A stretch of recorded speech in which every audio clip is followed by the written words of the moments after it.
गंडमूल नक्षत्र रे जो माने जन्म होती से माने लाइफ रे बहुत कष्ट पाई थांती। रोग रूप रे तांको लाइफ रे बहुत आसी थाए। रिलेशन को लेकिन कष्ट पाई थांती। सब कार्य सफलता पाती किंतु सब कार्य रे अनेक बाधा विघ्न आसी थाए। गंडमूल होची गंड नक्षत्र बा गंड होची तीन प्रकार थाए। गोटे तिथि गंड, गोटे लग्न गंड, गोटे नक्षत्र गंड थाए। एणु जदि गोटे व्यक्ति गोटे गंड जन्म होती कष्ट पाइबे कि दुई गंड हो गले अधिक कष्ट। तीन गंडरे गंड लग्न अच्छी गंडमूल तिथि अच्छी गंडमूल नक्षत्र अच्छी तीन गंडरे जी जन्म होता लाइफ से दुर्विषह हो जाए बहुत कष्ट पाई था। यही गंडमूल पूजा बहुत उचित करने कथा।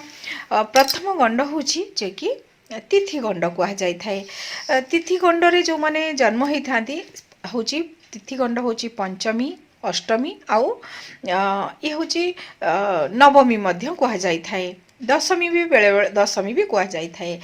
ये नक्षत्र रे तिथि रे जो माने जन्म होती तिथिर शेष दुई घड़ी को आपण तिथिर पंचमी तिथि अष्टमी तिथि शेष दुई घड़ी नवमी तिथि थी से समय जे जन्म होती ये गंडमूल तिथि हम।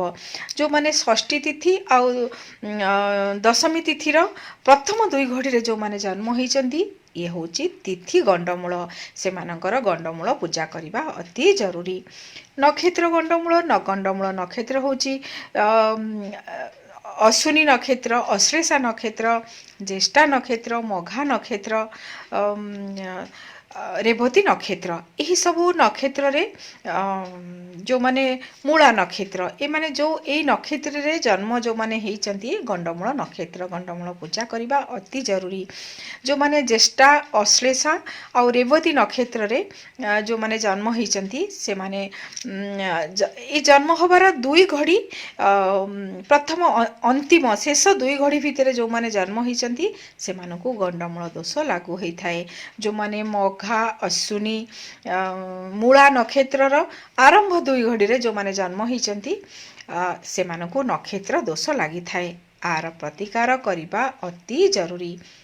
लग्न गंड होची जो माने मीन लग्न कर्कट लग्न धनु लग्न रे जन्म होती आउ सिंह लग्न रे किंतु सेमती नक्षत्र से दुई घड़ी भितर जो नक्षत्र रे आसूची ए लग्न रे जन्म होती से लग्न गंडमूल लागू होता है।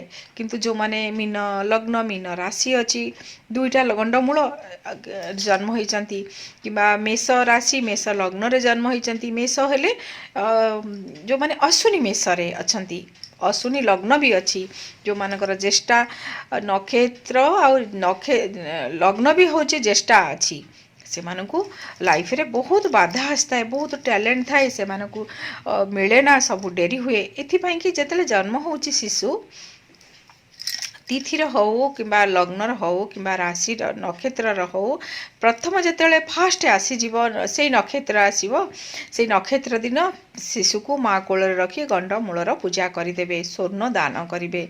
जदि भी करना जन्मदिन बेलू करूँ जदि भी करना जेबे भी जानले जन्म नक्षत्र आसूची से नक्षत्र दिन जो मानकर तिथि गंडमूल अच्छी तिथि दिन जो मानकर लग्न गंडमूल आसूची नक्षत्र दिन आपण गंडमूलर पूजा करेंगे। गंडमूल पूजा विष्णु भगवान को पूजा हुए आर एक विधि अच्छी विधि अनुसार गंडमूल पूजा करंतु स्वर्ण दान करंतु आउ भगवान शिव को अभिषेक करंतु यही भली आपण गंडमूल पूजा कले करदेले आपणकर अनेक बाधा विघ्न दूर हम से बहुत रोग आसी थाए तेणु रोग अनेक दूर हम जदि सब प्रतिकार करी थकी गले किसी ठीक होनी गंडमूलर पूजा कर दियंतु देखिए आपन को बहुत शुभ फल प्राप्ति हम। धन्यवाद।